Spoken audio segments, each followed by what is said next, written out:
2007 साली 10वी पास केली. 90% जवळपासचे रिझल्ट होते. अरे वा, भरपूर जण म्हणत होते हा सायन्स येईल, मोठं काहीतरी होईल. बरोबर आहे. कारण की 90% म्हणजे सायन्सलाच हुशार मुलगा. सायन्स इंटेलिजंट लोक घेतात आणि कमी पर्सेंटेज वाले कॉमर्स घेतात. हा एक जो ग्रह बनलेला आहे ना, या ग्रहावरच आज आपण चर्चा करतोय. कॉमर्स म्हणजे फक्त सीएच, मग ते सीए म्हणजे अवघड. हो, या सगळ्या गोष्टी ऐकल्यानंतर मला असं वाटलं नाही, जर अवघड आहे तर हे अशक्य नाही. मी भरपूर वेळा ऐकतो, म्हणजे पॅरेंट्स माझ्याकडे येऊन म्हणतात की सर हा कॉमर्स घ्यायला चाललाय, हो. कायच होणार आहे, कायच करू शकणार आहे. सायन्स घेतलं तर ऍटलिस्ट त्याला काहीतरी करता येईल, कॉमर्समध्ये कायच ठेवलंय. आता सध्या मी तेच एक गोष्ट बघितली की बा पॅरेंट्स आणि पोरांमध्ये फार दुविधा मनस्थिती आहे.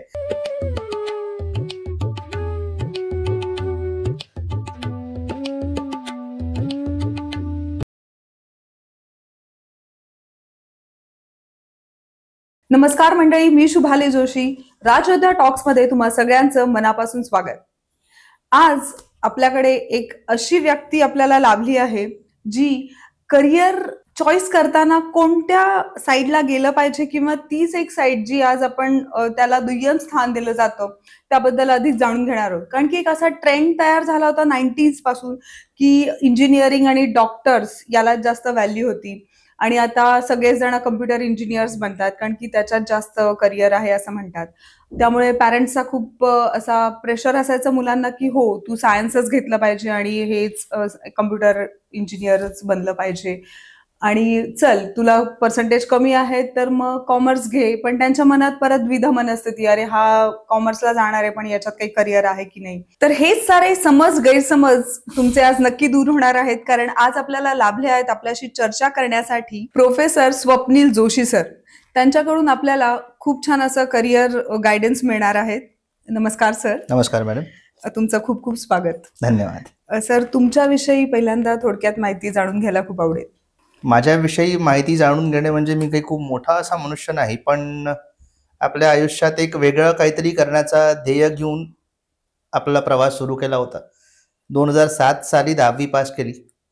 90% जवळपासचे रिझल्ट होते. अरे वा, भरपूर जण म्हणत होते हा सायन्स येईल, मोठं काहीतरी होईल. बरोबर आहे. कारण की 90% म्हणजे सायन्सलाच हुशार मुलगा.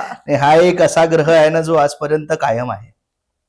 जे सायन्स इंटेलिजंट लोक घेतात आणि कमी पर्सेंटेज वाले कॉमर्स घेतात. हा एक जो ग्रह बनलेला आहे ना, या ग्रहावरच आज आपण चर्चा करतोय. मला फार छान वाटतं की हा टॉपिक घेण्यात आलेला आहे. आणि तेव्हा मी माझ्या घरच्या लोकांचा थोडासा विरुद्ध जाऊन, म्हणजे मला नाही सायन्स करायचं. मी जेव्हा म्हटलं होतं की नाही सायन्स करायचं, म्हटल्यानंतर मग तू असं का करतोयस, कॉमर्समध्ये काही आहे का, तू काही करू शकशील का, कॉमर्स म्हणजे फक्त सीएच, मग ते सीए म्हणजे अवघड. हो, या सगळ्या गोष्टी ऐकल्यानंतर मला असं वाटलं नाही, जर अवघड आहे तर हे अशक्य नाही, मग काहीतरी वेगळं करू. मी म्हटलं सायन्स घेणार नाही, मी कॉमर्सला जाईल. तसं तर म्हणजे ऍक्सिडेंटल कॉमर्स आहे, पण आपण बोलूच त्यावर. पण ऍटलिस्ट कॉमर्समध्ये काहीतरी वेगळं पण आहे. म्हणजे अशातला भाग नाही किंवा फक्त म्हणजे तुम्ही आता कॉमर्स घेऊन सुद्धा चांगलं करिअर मध्ये ग्रोथ करून इन्कम सोर्स आहे त्याच्यामध्ये, हेच तुम्हाला इन्कम सोर्स तुम्ही इमॅजिन पण नाही करणार इतका मोठा आहे. कारण आता एक उदाहरणार्थ सुरू करतोय आपण, तर सांगायला काही हरकत नाही की तुम्हीच त्याचं मूर्तिमंत उदाहरण असेल. तुम्ही सध्या नाही काय असं मी करता मूर्तिमंत उदाहरण तरी नाही. नाही प्लीज, तुम्ही सध्या काय करता? म्हणजे आता हे कळालं मला की तुम्ही कॉमर्स घेऊन पुढे तुमचं करिअर. आता सध्या मी तेच एक गोष्ट बघितली की बा पॅरेंट्स आणि पोरांमध्ये फार दुविधा मनस्थिती आहे, म्हणून मी माझं career as a professor choose केलं. आणि आपली स्वतःची अकॅडमी मी 2017 सालपासून चालवतोय. टॉपर्स अकॅडमी ऑफ कॉमर्स या नावाने मी चालू केलेली. आणि आता सध्या आमच्या 2 अकॅडमीज आहेत, एक टॉपर्स अकॅडमी ऑफ कॉमर्स या नावाने आणि एक रॅडिकल माइंड्स अकॅडमी या नावाने. आणि कॉमर्स ज्यांनी चॉईस केलंय त्यांच्यासाठी तर एकदम स्पेशली मी अवेलेबल असतो. आणि सोबतच एक प्रीस्कूल पण आपली चालते, जिथे लहान पोरांना सुद्धा एक वेगळ्या प्रकारे ट्रेनिंग देतो की बा फक्त ABCD शिकायचं नाही, तर आयुष्याची ABCD कशी शिकवली जाते हे आपण लर्निंग कब्स या नावाने छोटीशी प्रीस्कूल पण चालवतोय. आणि गेले 7 वर्ष झाले आपण पोरांना करिअर गायडन्स आणि बाकीच्या गोष्टींमध्ये पण त्यांना आपण ट्रेनिंग देतोय. सर, मला पुढे विचारायचं की मुलाला चल पर्सेंटेज कमी आहे तर मग काहीच नाही झालं तर मग कॉमर्सला जा, ही एक समजूत तयार झाली आहे. हा बरोबर आहे की बा काहीच नाही झालं तर कॉमर्सला जा, पण असं नाही आहे. कॉमर्समध्ये येताना सुद्धा काही गोष्टी तुम्हाला प्री रिक्विजिट्स असतात. म्हणजे आता जर सायन्समध्ये जाताना तुम्हाला मॅथ्स आलं पाहिजे, केमिस्ट्री जमलं पाहिजे, ओके. तसंच कॉमर्समध्ये येताना सुद्धा काही प्री रिक्विजिट्स आहेत. जसं त्यांना व्यवहार ज्ञान जमलं पाहिजे. ज्यांना व्यवहार ज्ञान जमत नाही ते कॉमर्समध्ये येत नाही. नाही, कारण की तुम्हाला जर व्यवहार ज्ञानच जमलं नाही तर तुम्ही कॉमर्समध्ये पुढे काही करूच शकत नाही. जे आता आपण म्हटलं की सरळ चालणारा मार्ग हा कॉमर्सचा नाही, तुम्हाला वाकडत चालावा लागतं. कारण सायन्स जसं वस्तूंसोबत डील करतं तसं कॉमर्स माणसांसोबत डील करतं. क्या बात आहे, मस्त, करेक्ट. वस्तू आपले नेचर बदलत नाही, पण माणूस पावला गणित बदलत असतो. आणि माणसांसोबत खेळायचं म्हटलं तर वाकडत चालावं लागतं. प्रॅक्टिकल नॉलेज इकडे मिळणार. ओके. कॉमर्सला जाण्याआधी सर्वांना पडणारा प्रश्न म्हणजे कॉमर्समध्ये करिअर आहे का? आता घेतलंय कॉमर्स तर असं पालकांना, मुलांनी खूपच हट्ट केला आणि घेतलं कॉमर्स, तर मग आता काय होईल याचं? काय होईल हा खूप सोपा प्रश्न आहे की तो खूप काही करू शकतो. खूप काही होईल. काय होईल पेक्षा खूप काही होईल. बघितलं, तुमच्या मनातला गैरसमज नक्कीच दूर करा आता, कारण की हा सगळं या क्वेश्चनचा आन्सर आपल्याला मिळणार आहे. सगळे गैरसमज आज दूर होणार आहेत. आता करिअर म्हटलं तर जसं सायन्समध्ये 2 गोष्टी आहेत, डॉक्टरी आणि इंजिनिअरिंग. मी भरपूर वेळा ऐकतो, म्हणजे पॅरेंट्स माझ्याकडे येऊन म्हणतात की सर हा कॉमर्स घ्यायला चाललाय, कायच होणार आहे, कायच करू शकणार आहे, सायन्स घेतलं तर ऍटलीस्ट त्याला काहीतरी करता येईल, कॉमर्समध्ये कायच ठेवलंय. आता मी त्यांना एक प्रश्न नेहमी विचारतो, सायन्स म्हणजे काय? डॉक्टरी, इंजिनिअरिंग, त्यानंतर तुमचं नाटा, सायंटिस्ट, संपला विषय. 4च ऑप्शन आहेत असं म्हणतात. आता 4च ऑप्शन नाही आहेत, भरपूर आहेत. पण कॉमर्स बद्दल मी काय म्हणतो की आता समजा कोणी माझ्याबद्दल जर जाऊन म्हणत असेल की हे बेकार आहे, मग त्याला पहिला प्रश्न मी काय विचारील, तू मला ओळखतोस का? मग तू जेव्हा मला ओळखत नाही तेव्हा माझ्याबद्दल टिप्पणी कशी करतोयस? सेम वे लोक जी ही टिप्पणी करतात ती कॉमर्समध्ये काहीच नाही. तुम्हाला कॉमर्स बद्दल माहिती आहे का? मग तुम्ही का म्हणताय की कॉमर्समध्ये? आता कॉमर्स बद्दल सांगायचं झालं करिअर, तर मग आता मी सुरू करतो, तुम्ही संपणार नाही. आपला पॉडकास्ट संपेल पण करिअर ऑप्शन संपणार नाही. एवढे वास्ट आहेत. Example CA, CS, CMA, CPA, MBA, ACCA, investment banker, actual science. त्यानंतर तुमचं अजून समजा झालं की तुम्ही टॅक्सेशनला जाऊ शकता, प्रॅक्टिस करू शकता. फायनान्समध्ये एमबीए आहेत. खूप सारे ऑप्शन्स आता कॉमर्समध्ये आहेत. आता नाही, आधीपासून आहेत. आपल्याला माहिती होतं, आपल्याला ते माहिती नसते म्हणून प्रॉब्लेम होते. ओके. आजच्या युगामध्ये कॉमर्स महत्वाचं आहे का? आणि इतर शाखांपेक्षा कॉमर्सचं वेगळे पण काय आहे? कॉमर्स आपल्या स्वतःमध्ये खूप वेगळं क्षेत्र आहे. आता एक उदाहरण झालं तर एक मशीन आहे, त्याच्यामध्ये आपण वरतून एक पेपर ठेवला तर सेम मशीन मधनं पेपर तो तसा बाहेर निघतो. Xerox copy. बघितलं, हेच तर प्रॉब्लेम आहे. त्याला झेरॉक्स म्हणत नाही. अच्छा. त्याला फोटो कॉपी म्हणतात. आणि झेरॉक्स ही कोरियन कंपनी आहे ज्यांनी ते मार्केट केलंय. म्हणजे आता सध्याच्या घटकेला नूडल्स म्हटलं तर कोणी ओळखणार नाही, पण मॅगी म्हटलं तर सगळे ओळखतील. आता हे मार्केटिंगचा फंडा आहे. आणि मार्केटिंग कुठल्या क्षेत्रातलं काम आहे? कॉमर्स क्षेत्रातलं. खूप छान सांगितलं सर. या क्षेत्रामध्ये तुम्हाला म्हणजे भरपूर काही ऑप्शन्स तुम्ही एक्सप्लोअर करू शकता. आता याच्यामध्ये वेगळे पण म्हणजे असं की बनतं तेव्हा जेव्हा विकलं जातं. आता सायन्सचं काम आहे बनवणं. आता मी नेहमी विचार करतो ना, कधी जेव्हा टीव्ही चालवत असतो तेव्हा रिमोट वापरताना मी एक नेहमी विचार करतो की किती इंटेलिजंट आणि किती आळशी माणूस असेल तो ज्यांनी टीव्हीचा रिमोट बनवलाय. विचार करून बघा, कॉम्बिनेशन असं बनवू नाही शकत. लेझिली इंटेलिजंट वी कॅन से. तो उठून जाऊन टीव्ही वापरायचा, बटन दाबायची, कोण इतकी मेहनत करणार? तर मग रिमोट बनवावा. म्हणजे सायन्स मधला इनोव्हेशन विचार करा तुम्ही. एक साधा डोक्यावर ऍपल पडला तर न्यूटननं ग्रॅव्हिटी काढून टाकली. याला इनोव्हेशन म्हणतात. सायन्स वाल्यांमधलं इनोव्हेशन तोडच नाही. आज एआय मध्ये आपण बघू शकतो ना, फक्त चॅट जीपीटीवर आपण काहीतरी बोललो तर आपल्याला सगळे उत्तर मिळतात. हा नवल पण सायन्सचा आहे. तर कॉमर्सचा नवल पण काय आहे? तो विकतो सायन्स. कॉमर्स कचरा जरी तुम्ही समजू शकला ना की हा सोनं आहे तर ते विकलं जात आहे. जर सायन्स बनवतो तर कॉमर्स विकतो. हे वेगळे पण कॉमर्सचं आहे. विद्यार्थ्यांमध्ये कोणते कौशल्य आत्मसात केले पाहिजेत जेणेकरून आजच्या स्पर्धेमध्ये मग त्यांना टिकता येईल? आपण घेतलंय कॉमर्स तर मग कोणते कौशल्य? सर्वात पहिला म्हणजे मी तुम्हाला जसं सांगितलं, व्यवहार ज्ञान. लोकांशी डील करताना तुम्हाला वर्चस्व गाजवता आलं पाहिजे. म्हणजे तुम्ही बोलल्यानंतर समोरचा शांत झाला पाहिजे. हा एक कौशल्य, वाकचातुर्य तुमचं सर्वात पहिली गोष्ट. वाकचातुर्य पाहिजे. दुसरी गोष्ट पर्सनॅलिटी. एक पर्सनॅलिटी डेव्हलपमेंट म्हणजे काय की बा तुम्ही जेव्हा कोणासमोर बसता तेव्हा पहिल्या लुकमध्ये तुमचं इम्प्रेशन असं पडलं पाहिजे की नाही काम करणार तर याच्यासोबत करणार. उदाहरणार्थ तर मी 23 वर्षाचा जेव्हा होतो तेव्हा मी डायरेक्टर पोस्ट सांभाळली. डायरेक्टर ॲडमिनिस्ट्रेशन अँड फायनान्स मला दिलेलं होतं. एक चाकणमध्ये हॉस्पिटल आहे नामांकित, तिथे मी 2 वर्ष काम केलं. तर एक मर्सिडीज बेन्झ सोबत आमचा टायअप चालू होता. तर तिकडचे दिल्लीचे लोक आले होते. दिल्लीचे लोक माझ्यासोबत जेवायला गेले आणि मला म्हटलेत की बा तुम्ही जर दारू पिली तर आम्ही तुमच्यासोबत कॉन्ट्रॅक्ट साईन करू. हो, हे खूप ठिकाणी आहे. आता मी म्हटलं सर मी दारू पित नाही. मग ते म्हणे नाही म्हटल्यानंतर आम्ही पण कॉन्ट्रॅक्ट करत नाही. मग त्यावेळेसला मी त्यांना उत्तर दिलं बरं सर मी पितो.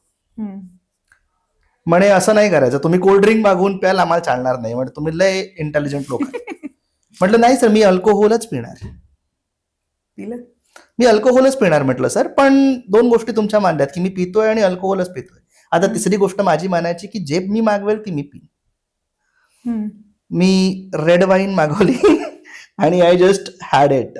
जे एकदम 0.8 VVचा काहीच नाही त्याच्यामध्ये. म्हणजे सर फ्रूट ज्यूस जरी असलं तरी चालेल. मस्त. मग त्या एका पॉइंटवर त्यांनी तिथे जेवता जेवता साईन केली. म्हणजे 23व्या वर्षाच्या पोरामध्ये एवढ्या गोष्टी आहेत. मग हा लॉंग टर्म जाईल. खूप छान. मग काय आता हा कॉमर्स मधला दुसरी गोष्ट. पहिली म्हणजे तुम्हाला व्यवहार ज्ञान जमलं पाहिजे. दुसरं म्हणजे तुम्हाला तुमची पर्सनॅलिटी जतवून देता आली पाहिजे. त्या ठिकाणी as when you are standing at particular place तिथे तुमचा प्रेझन्स ऑफ माइंड किती चालतो हे कॉमर्स मधला दुसरा रिक्वेजिट. समत मला विचारायला आवडेल की तुमच्या जे आता आहेत, तुम्ही जे आहेत तुमचे करिअर गायडन्सचे जे, त्याच्यामध्ये हे सगळं पर्सनॅलिटी डेव्हलपमेंट किंवा हे सगळे तुम्ही प्रोव्हाइड करतो आम्ही, कव्हर करता मुलांकडून त्या ट्रेनिंग मध्ये आहे. एक्झॅक्टली. आपण त्यांना अगोदर म्हणजे जेव्हा माझ्याकडे पोरग 11वीला येतं तेव्हा मी त्याला पहिले तर त्याचा 10th स्टँडर्ड पर्यंत त्रिकोण चौकोन जो आहे त्या त्रिकोण चौकोनला कन्वर्ट करून दृष्टिकोन मध्ये घेऊन येतो. गुड. वाव. आणि त्यानंतर त्यांचा जो विजन आहे बघण्याचा, करेक्ट, तो मी चेंज करतो. आपण म्हणजे माझा पहिला मंत्र मी नेहमी सांगतो ना की बा जसं स्वामी समर्थ आहेत, त्यांनी म्हटलंय भिवू नकोस मी तुझ्या पाठीशी आहे. असाच एक स्वप्निलानंद महाराज पण आहेत जे इथे आहेत.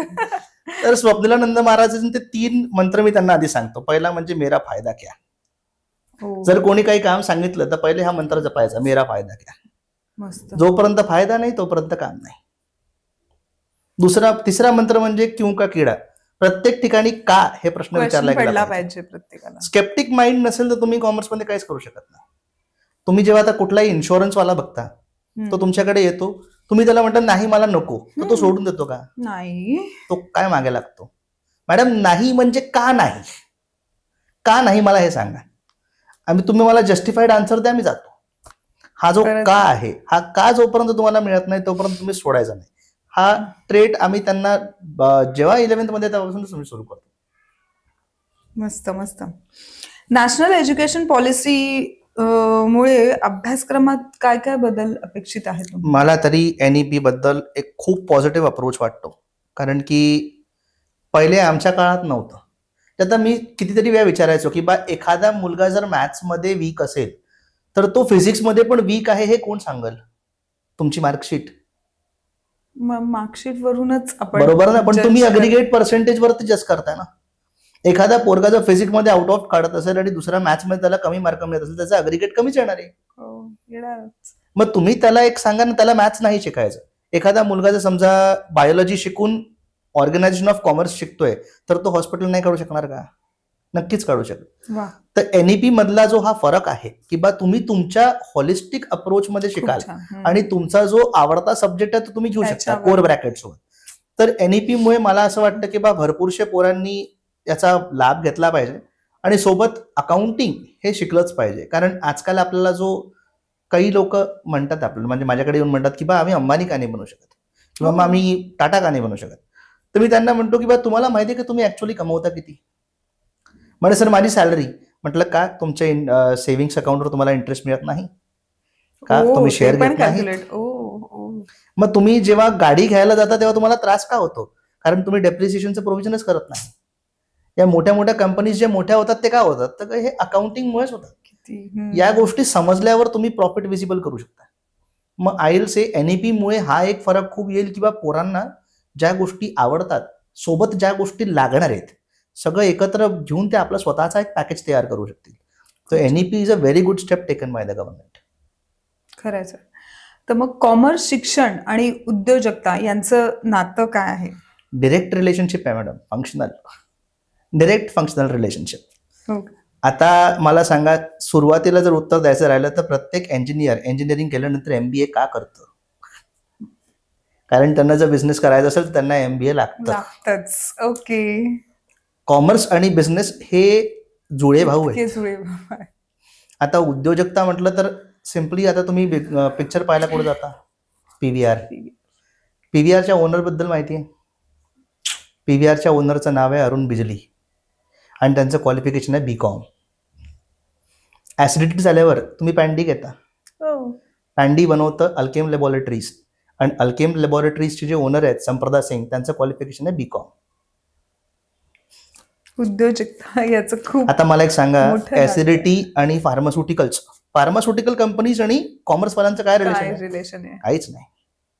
आता आपण इथे इलेक्ट्रॉनिक डिव्हाइसेस घेऊन बोलतोय, तर आपण एक कंपनी आहे बोट कंपनीचे जे को फाउंडर आहेत त्यांचं नाव माहिती आहे? Aman Gupta, and he is a chartered accountant by profession. What is the relation between CA and electronics? काहीच नाही. खरंच आहे. म्हणजे ग्रेट बिझनेसमॅन, बिझनेस वुमन बनायचं असेल तर कॉमर्स पाहिजेच. कॉमर्सचा बेस पाहिजेच. प्रत्येक, आता जसं इंदिरा नोई इंजिनियरच आहेत, जे सायन्स बॅकग्राऊंडच आहेत, पण त्यांनी पण MBA करूनच जॉईन केले. ओके. म्हणजे तुम्हाला जर बिझनेस करायचा असेल, उद्योजक व्हायचं असेल, तर उद्योजकतेमध्ये तुम्हाला वाणिज्य हे आलंच पाहिजे. जोपर्यंत तुम्हाला इकॉनॉमिक्स कळत नाही तोपर्यंत तुम्ही बिझनेस करूच शकत नाही. हे माझं ठाम मत आहे. करेक्ट. आता AI टेक्नॉलॉजी आली आहे, त्याच्यामुळे मुलं कॉमर्स क्षेत्रामध्ये काय बदल झाले आहेत? कॉमर्स AI मुळे तर भरपूर बदल झालेले आहेत, आणि मी भरपूर वेळा असं याच्यावरती बोलतो की AI मुळे लोकांच्या जॉब जाणार. मी म्हणतो हे चुकीचं आहे. AI मुळे लोकांचे जॉब जाणार नाहीत, लोकांना दुसरं काहीतरी करायला वेळ मिळेल.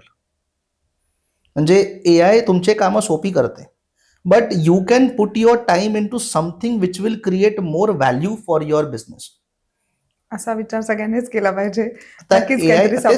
आपण घाबरतो, म्हणजे we always say about SWOT, strength, weakness, opportunity, threat. आता कुठलीही गोष्ट अपॉर्च्युनिटीची असते. मी किती वेळा आपल्या क्लासमध्ये असं करतो की हे 100 रुपये माझ्याकडनं कोण घेणार? कोणी उठत नाही, कोणीच नाही.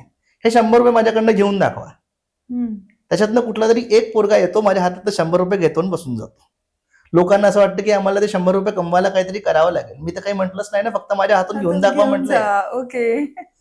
हे अपॉर्च्युनिटी, लोक त्याला घाबरतात. आम्ही कसं काय नोटला हात लावणार? त्याच्यातनं एक येऊन घेऊन जातो, त्याला म्हणतो आपण अपॉर्च्युनिस्ट, ऑप्टिमिस्टिक पर्सन. ते AI सुद्धा तुमच्याकरता एक ऑप्टिमिस्टिक गोष्ट आहे. तुम्ही त्याच्यातनं आपला काम सोपी करून कुठेतरी अशा ठिकाणी आपला वेळ गुंतवू शकता जे तुमच्या बिझनेससाठी व्हॅल्यू क्रिएट करू शकतात. मस्त. पालक मुलांचे करिअर निवडण्यासाठी कुठेतरी चुकतात का मग? की ते सांगतात, फोर्स करतात सायन्सच घे, मग यासाठी पालक आणि मुलांचं नातं कसं? मला तर वाटतं करिअर चुकण्यामागे जास्त करून पालकांचाच रोल आहे. नाही, आपण बोलतोय आणि हे सत्य आहे. भरपूर पालक माझ्यावरती कदाचित रागवू शकतात, पण मी म्हणतो जे पोरांचं करिअर चुकतं त्यामध्ये कारण की अशी म्हण आहे ना की आम्ही तुझ्यापेक्षा जास्त पावसाळे पाहिले, त्यामुळे तू हेच केलं पाहिजे. मला पण भरपूर वेळा म्हणतात की आम्ही आई आहोत, आम्ही 9 महिने त्यांना जास्त ओळखतो. मी त्यांना एकच गोष्ट म्हणतो, 9 महिने तो पोटात होता तेव्हा तुमच्या सोबत होता. पोटातनं बाहेर निघाल्यानंतर तो 50% बाहेर आहे. तुम्ही 9 महिने भले पोटात पाळलं असेल, पण बाहेर निघाल्यानंतर त्यांनी अर्धा वेळ बाहेर काढलाय. म्हणजे जर कोणी स्वतःला सर्वात जास्त ओळखत असेल तर तो आपण स्वतः आहोत. हे माझ्यापेक्षा जास्त मला कोणी नाही ओळखत, हे माझं मत आहे. जे मी एक गोष्ट सांगतो की आईंचं तर म्हणजे आहेच बाबा, आई वडील आपल्याला खूप चांगलं ओळखतात. त्यांनी पावसाळे हिवाळे जास्त पाहिलेत, ओके, पण त्यांनी जे पावसाळे हिवाळे पाहिले ते त्यांच्या काळातले पाहिलेत. आजच्या काळाचे बघायला त्यांना वेळ आहे. खरं ते आहे. कम्पेअर करतात आपल्या काळाशी. आणि आजचा काळ वेगळा आहे. आजचा काळ मागतो क्रिएटिव्हिटी, आजचा काळ मागतो डायव्हर्सिटी. अगोदरचा काळ जॉबचा होता. मी तर एकच गोष्ट म्हणतो ना, महाराष्ट्रामध्ये उद्योजकतेची कमी का बरं आहे? कारण की आपण 9 to 5 ला स्टिक्ट आहोत. खूप जास्त त्यावेळेमध्ये काम करा. तुम्ही जर समजा आता पुण्यातच मी कितीतरी वेळ बघतो ना, की बा लोक संध्याकाळी जातात खायला, इथे तुम्ही साधा वडापावचा ठेला टाका, तो अथांग चालन. का? कारण की लोकांना वेळच नाहीये. वेळच नाही. They have made themselves trapped in 9 to 5. पण तेच एखाद्या मारवाड्याला बघा, तो काय विचार करेल, हे घरी बनतं का? हम्म. जर घरी बनत असेल तर मी नाही घेणार. असं असं मग त्या गोष्टीचं समजा लोकांना लागत असेल तर आपण विकू न बनवू. ओ त्याला म्हणतात कॉमर्स माइंडसेट. हे तुम्ही खरंय, खरंय. लोकांच्या गरजा जाणून त्यांना तो प्रोडक्ट देता आला तर तुम्ही कॉमर्सवाले लोक आहात. आता आपल्या इकडे पालकांचं जर म्हणणं झालं ना, तर पालकांचं असं असतं की बा तू सायन्सच घे. का म्हणून? जे मी एकदा आता हार्डली एक आठवडाभर झाला असेल, मला एक पॅरेंट्स येऊन म्हटलेत की बा माझी एक ओळखीची दिदी आहे म्हणे, त्यांनी कॉमर्स केलं, त्यांना आतापर्यंत जॉब नाही आहे हो, म्हणे. असे खूप सारे उदाहरण हो, आहेत आपल्या खूप सारे उदाहरणं. पण त्यामुळेच पालक घाबरतात. हो, तर तेच म्हटलं ना की बा तुमची दिदीला कम्पेअर कोणाशी करताय तुम्ही? सायन्स मधल्या इंजिनियर आणि डॉक्टरांशी. How can you compare a BCom to an engineer? BCom आणि इंजिनियरच्या करिक्युलम मध्ये जमीन आसमानचा फरक आहे. म्हणजे तुम्ही एखाद्या हत्तीच्या ताकदीला एखाद्या खारीच्या ताकदीशी कम्पेअर नाही करू शकत. तुम्ही जर बीकॉमला कम्पेअर करत असाल तर सायन्समध्ये बीएससी सोबत करा. आज बीएससी आणि बीकॉम सेम लेवलवर आहेत, दोघांना पण जॉब्स नाही आहेत. आणि कारण हे आहे की बा आपण त्यांना शिकवतच नाही, तर मग काय करणार? जो करिक्युलम आहे त्या करिक्युलम मध्येच त्यांना ते कळत नाही. मग तुम्हाला जर कम्पेअरच करायचं असेल तर एक इंजिनियरला एका सीएशी कम्पेअर करा. मागच्या वेळेस 2023चा सेन्सस मी तुम्हाला सांगतो, 45% इंजिनियर्स बेरोजगार आणि 40% डॉक्टर्स बेरोजगार. मी नाही सांगत, गुगलवर चेक करू हो शकतो, खरंच. गुगल सांगतं. पण सीएस मध्ये गुगल आन्सर देतं hardly to find any unemployment in CS. आता तुम्ही त्यांना कम्पेअर करा की बा बेरोजगारी का आहे? कारण की सगळेच जण इंजिनिअरिंग त्याच जातात. ह्याच्यात. आता माझा स्वतःचा भाऊ आज UCLA आहे, म्हणजे युनिव्हर्सिटी ऑफ कॅलिफोर्निया लॉस एंजलसला, तो केमिकल इंजिनिअरिंगचा मास्टर्स करतोय. हो. आता मुंबईमध्ये त्याला एक 10-12 लाखाचं पॅकेज होतं, त्याने आपल्या स्वतःच्या बळावर गेला. पण तो त्या क्षेत्रासाठी बनला होता. लहानपणापासून केमिस्ट्रीमध्ये त्याचं डोकं इतकं चालायचं छान होतं. की बा आम्ही तर हेच म्हणत होतो की बा तुला केमिस्ट्रीमध्ये जे करायचं कर. माझं लहानपणापासून बिझनेसमध्ये मत चालत होतं. हेच पालक आणि मुलांचं नातं असं असावं. असलं पाहिजे की बा तुला जे आवडतंय ते तू ते कर. तू कर. पण या गोष्टीमध्ये एक अजून लक्षात घ्यायला पाहिजे की बा ज्या तुला जे आवडतं त्याच्यामध्ये किती पैसा मिळणार आहे. तुला जर पैसा हवा असेल तर तुला ते करावं लागेल जे लोकांना लागतंय. ओके, बरोबर. तुझी आवड हे आणि समजून मार्केट सांगितलं मधला पाहिजे मुलांना. तुमची आवड आणि मार्केट मधला रिक्वायरमेंट हे जेव्हा समन्वय साधता ना, तेव्हा एक चांगला करिअर बनतो. खूप छान सांगितलं सर तुम्ही. खरंच मुलांचं आणि पालकांचं नातं कसं असावं आणि मग त्याला किती त्याच्या योग्यतेप्रमाणे किंवा त्याच्या विचाराप्रमाणे त्याला समजून सांगितलं गेलं पाहिजे की तू हे का चॉईस करतोय आणि त्याचा आउटपुट काय. आउटपुट काय आहे. मस्त सर. कॉमर्स नंतर उच्च शिक्षणामध्ये कोणकोणत्या वाटा आहेत आता? कॉमर्स नंतर उच्च शिक्षणामध्ये मी सांगतो की बा 2 प्रकारे तुम्ही आपलं करिअर करू शकता. एक म्हणजे प्रोफेशनल्स आणि एक म्हणजे क्वालिफिकेशन ग्रॅज्युएशनल कोर्सेस. आणि ग्रॅज्युएशनल कोर्सेसमध्ये काय झालंय ना की आता सध्याच्या घटकेला तेवढा अपग्रेडेशन नाहीये. पण प्रोफेशनल कोर्सेस जर तुम्ही करत असाल ते चॉईस केलं तर पाहिजे. तुमचा करिअर गोल्डन आहे. मी सांगेल वा. गोल्डन म्हणजे आता no sky is the start not the limit. याच्यासाठी करेक्ट मार्गदर्शनाची गरज आहे. कॉमर्स घेतलंय तुम्ही, पण नेमकं कशात काय चूज केलं पाहिजे, कुठला कोर्स केला पाहिजे हे खूप आणि महत्त्वाचं दॅट आहे. टू युअर पर्टिक्युलर पॉवर्स, तुमचा जो ताकद आहे त्या हिशोबाने. आता सगळे म्हणतात सीएच करता येत आहे, असं नाहीये. हो, फक्त CA commerce option is commerce not साठी इक्वल टू नाहीये. सीए. सीए हा मी तर म्हणेल king of commerce, no doubt, because त्याच्यासारखा डिटेल कोणाला माहिती नसतं. तर CA is a topmost priority right now. पण मी म्हणतो त्यालाही सॅच्युरेट करू नका. तुमच्यामध्ये स्केप्टिक माइंड असेल तर सीए ला जा. ओके. स्केप्टिक माइंड म्हणजे प्रश्न विचारणारा डोकं असेल तर तुम्ही सीए मध्ये या. आता मी जेव्हा सीए मध्ये आलो होतो तेव्हा माझ्यामध्ये पण तसंच होतं. मी प्रत्येक गोष्टीवर प्रश्न विचारायचो. इव्हन आता मी जेव्हा प्रोफेसर झालो तेव्हा पण मला एक हे मिळालं, काय म्हणतात, इन्व्हिटेशन. त्याच्यामध्ये फक्त पुष्पगुच्छ अहेर आणू नये असं लिहिलं होतं. मी त्यांना म्हटलं की बा काय आणायचं हे सांगून दिलं असतं. म्हणजे म्हणणं काय आहे, म्हटलं पुष्पगुच्छ आणि अहेरच्या मध्ये कॉमा टाकणं विसरलात म्हटलं. याचा अर्थ हे झाला की बा पुष्पगुच्छ अहेर आणू नये, बाकी काही चालतं. तर तो मला त्यांनी म्हटलं की बाबा तुम्ही हे एक कॉमाच कसा काय बघितला, म्हणजे तो नाही आहे. म्हटलं आता काय करू, सीए फ्रॅटर्निटीचा माणूस आहे, मला तेच दिसतं जे नाही आहे. आता हा जर स्किल असेल तुम्ही सीए करू शकता. त्यानंतर कंपनी सेक्रेटरी हा एक खूप छान ऑप्शन आहे तुमच्याकडे. सीएमए आहे, सीएफए आहे, आणि फक्त इंडियन कोर्सेसच नाही, इंडियामध्ये आजकाल इंटरनॅशनल कोर्सेस सुद्धा सुरू झाले. जसं आता ब्रिटनचा एसीसीए आहे, तो तुम्ही करू शकता. युएस सीपीए आहे, युएस सीएमए आहे. यू कॅन डू ऍक्च्युरियल सायन्सेस, आज कोणी त्याला हात लावत नाही. You can also do investment banker. Investment banking मध्ये जर तुम्ही केलं तर तुम्हाला राऊंड अबाउट करोडोत मध्ये पॅकेजेस. तुम्ही जर ते एक्सप्लोर केला तर. फायनान्स तर आहेच, नो डाऊट. फायनान्स मध्ये तर तुम्ही जे करता म्हटलं तर तुमच्याकडे फक्त कमिशन बेसवर तुमचं आयुष्य सेटल होत आहे. मार्केटिंग, HR, टॅक्सेशन, इतका जास्त तुमच्याकडे हायर स्टडीजला स्कोप आहे. आणि इकॉनॉमिक्स हा जो विषय लोकांना वाटतं त्याच्यामध्ये काहीच होऊ शकत नाही. रिसर्च वर्क फक्त सायन्समध्ये नाही, रिसर्च वर्क कॉमर्समध्ये पण आहे. आता 5 इयर्स प्लॅन जो बनवतो गव्हर्नमेंट, ते इकॉनॉमिक्सच्या स्टडीजवरच बनवलं जातं. गव्हर्नमेंटचे जॉब्स इकॉनॉमिक्समध्ये इतके आहेत की तुम्ही जर समजा चांगला PhD वगैरे केली, even you can go for your analysis. मी आता तोच क्वेश्चन करणार होते की ठीक आहे, तुम्ही हे ऑप्शन्स आम्हाला सांगितले, कॉमर्समध्ये हे ऑप्शन्स आहेत बरेचसे.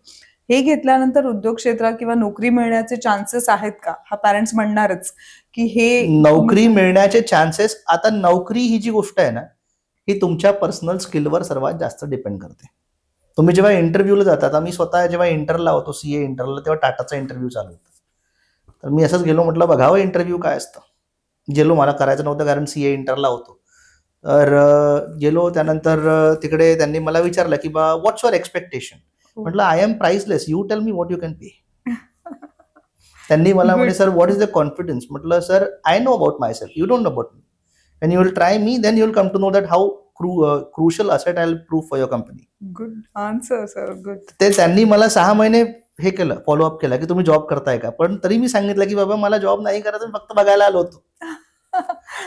जॉब हा जो आहे तुमच्या पर्सनल कॅलिबरवर डिपेंड करतो की तुम्ही जेव्हा शिकताय तेव्हा तुम्ही किती डिटेल आणि किती प्रॅक्टिकली शिकताय. जॉब सगळ्यांना साइड तुम्ही एवढं त्याला हे करू नका. हा, जॉब म्हणजे कसं आहे की बाबा तुमच्या पर्सनल कॅलिबरवरती सगळं डिपेंड करतं. पण जॉब अपॉर्च्युनिटीज जर म्हणत असाल तर एंडलेस अपॉर्च्युनिटीज आहेत. आता सध्याच्या घटकेला कॉमर्स क्षेत्रामध्ये लोकांना असं काही नाही की बा पे नाही आहे, सगळ्यांना नोकऱ्या आहेत.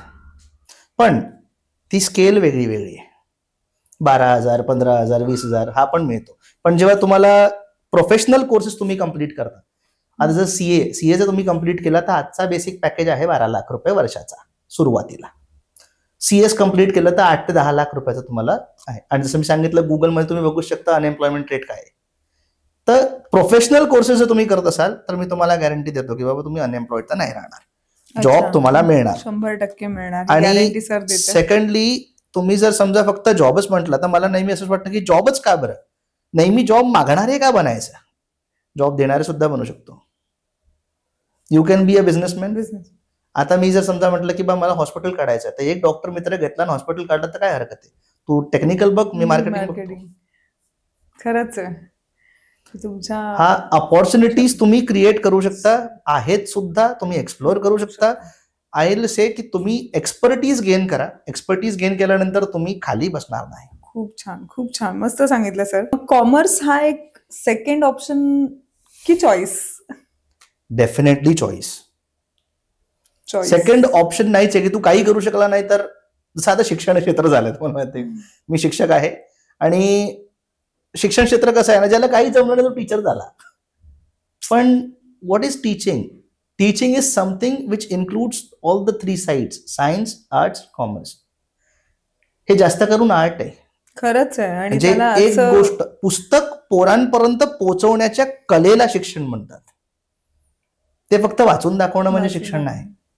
तर आता हाच प्रकार झालाय की कॉमर्स म्हणजे काय, तर सेकंड ऑप्शन. सायन्स नाही मिळालं का तू कॉमर्स घे, अशातला भाग नाही आहे. तर मोठे मोठे लोक कॉमर्स मधून शिकले आहेत. जसं आता मी उदाहरण तुम्हाला दिलेस की बा एवढे सगळे, आता तुम्ही इव्हन अंबानीच्या घराला जर बघितला ना, म्हणजे मुकेश अंबानीच्या घराला बघितलं तर मेजर लोक इकॉनॉमिक्स मधून शिकलेले आहेत. त्यांना काय गरज पडते, इकॉनॉमिक्सची काय गरज पडते, कारण त्यांचा बिझनेस वाढतोय तो इकॉनॉमिक स्टडीजनीच वाढतोय. आता मोठमोठे लोक या क्षेत्रात शिकतात म्हणजे त्यांना कमी पर्सेंट मिळाले म्हणून शिकतायत का? हो ना. आज एक छोटासा उदाहरण आपण सांगतो की बा रेखा झुंझुनवाला यांचा आता रिसेंटली आपण Rakesh Jhunjhunwala we lost him. He was a very big CA, our inspiration. जे त्यांचा या सीए क्षेत्रामध्ये आणि स्टॉक मार्केट क्षेत्रात त्यांचं योगदान खूप जबरदस्त आहे. पण आता रेखा झुंझुनवालाची एक क्लिप आली होती की त्यांनी आपल्या घरच्या समोरचा जो लँड आहे ना, तो काहीतरी 50 की 60 कोटीला विकत घेतला, फक्त यासाठी की बा माझ्या समोरचा सनसेटचा व्ह्यू नाही गेला पाहिजे. आता हे शिकणारे लोक जेव्हा कॉमर्स घेत होते तेव्हा त्यांच्याकडे ऑप्शन नव्हता म्हणून घेतला का? त्यांचा चॉईस होता. आता मी सुद्धा जेव्हा कॉमर्स घेतलं, आता कॉमर्स घेतलं ती गोष्ट वेगळी की मला संगीतकार व्हायचं होतं ती गोष्ट वेगळी. पण कॉमर्स घेताना मी स्वतःला जेव्हा म्हटलं की बा नाही आपण काय करू शकतो, तर मी लहानपणी ना एकदा माझ्या आईने मला 200 रुपये दिले, म्हणे जा फेटला आनंद मिळाला. अच्छा. मग तिकडे मी काय केलं ना, गुलाम मूवी बघितली होती आणि गुलाम मूवी मध्ये आमिर खान तिकीट ब्लॅक करतो. हो. मी पण तेच केलं थोडं बहुत. एक येस 1000 मध्ये ते विकलेत, पण कोणाला ठगलं नाही. आता पोरांना भूका लागला होता, त्यांना वेळ वाचवायचा होता, त्यांना 5 रुपयाचं तिकीट 7 रुपयाला विकलं, तर काय 2 रुपये माझा फायदा करून घेतला. So this was something what told me की I am made for business. तेव्हापासूनच बिझनेस माइंड. येस, आपण बिझनेस त्यावेळेस पासून काय परिस्थिती शिकवत होती, भरपूर काही लागत होतं, त्या गोष्टी शिकत गेलो. हळूहळू मी स्वतःला अनालाइज केलं किंवा मी काय करू शकतो. तर I gave myself an answer किंवा मी मार्केटिंग आणि फायनान्स मधला माणूस आहे. मी सरळ सरळ कॉमर्स चूज केलं, आज तुमच्या समोर आहे. खूप छान सर. सर खूप मस्त सांगितलं तुम्ही आम्हाला की कॉमर्स हा ऑप्शन नसावा, तर ती तुमची चॉईस असावी आणि याच्यात खूप साऱ्या अपॉर्च्युनिटी आहेत बिझनेसच्या किंवा नोकरीच्या सुद्धा. त्याच्यात कोणते कोर्सेस तुम्ही चूज करता हे खूप डिपेंड करतं.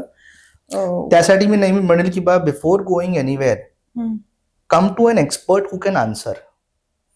आम्ही ही सर्व्हिस देतोय लोकांना. तुम्हाला जसं वाटतं की नाही आम्हाला कळत नाहीये की बा कॉमर्सला जाताना काय संधी आहेत, तर कुठलीही स्ट्रीम निवडताना एकदा एखाद्या एक्सपर्टला कन्सल्ट करा.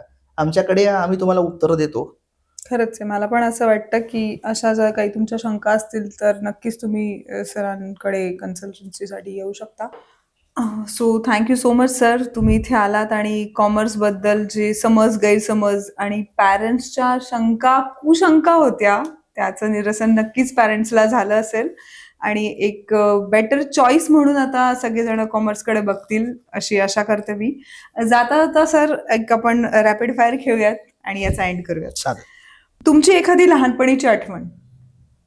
माझ्या शाळेचा पहिला दिवस. तुमच्या आयुष्यातला अभिमानास्पद क्षण कोणता. मी 9वीत असताना माझ्या गाण्यासाठी मला भारताचे उपराष्ट्रपती भैरवसिंग शेखावत यांच्या हस्ते फेलिसिटेशन मिळालं होतं आणि माझं पहिलं गाणं जेव्हा लॉन्च झालं होतं तो माझा अभिमानास्पद क्षण सर्वात जास्त. मग सर तुम्हाला जर एकदा परत चान्स दिला की तुमच्या आयुष्यातला कोणता क्षण तुम्ही परत जगावासा तुम्हाला वाटेल. माझा पहिला स्टेज शो.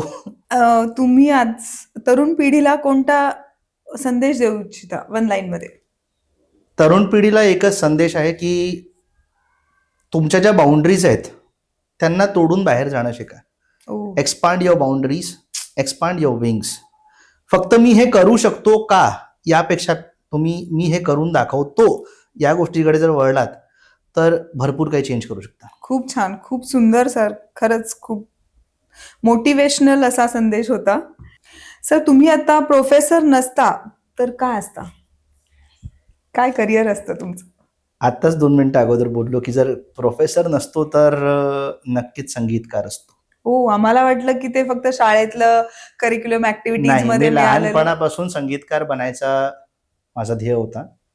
मी अगोदर तबला शिकलो, तबला शिकल्यानंतर मी गायन शिकलो, गायन शिकल्यानंतर भरपूर काही स्टेज शोज झालेत, रेडिओ सिटी सुपर सिंगर. करायचं होतं तुम्हाला. हो, त्याच्यातच करिअर करायचं होतं. पण भरपूर लोक म्हणतात की बा अस्थिर असा आहे. पण मी म्हणतो अस्थिरतेमध्ये पण स्थिरता शोधू शकतो. मी नाही करू शकलो, पण इथे मला ऐकणारे भरपूर पोरं जर प्रयत्न केला तर त्यांनी या गोष्टी करू शकतात. जसं आता मी जर प्रोफेसर नसतो तर मी संगीतकार नक्कीच असतो.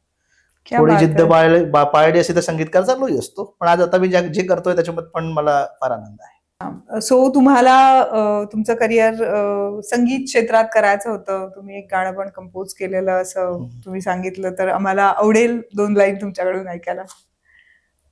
गायला तर मी कधी पण तयारच असतो. वा वा, क्या बात आहे. आम्ही ऐकायला तयार आहे.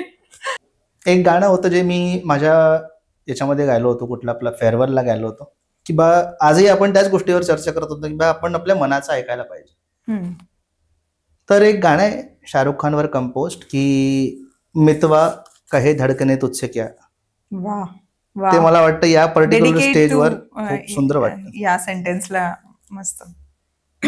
तेच 4 लाईनी म्हणतो. मेरे मन ये बता दे तू किस और चला है तू, क्या पाया नहीं तूने, क्या ढूंढ रहा है तू, जो है अनकही जो है अनसुनी वो बात क्या है बता. मितवा कहे धड़कने तुझसे क्या, मितवा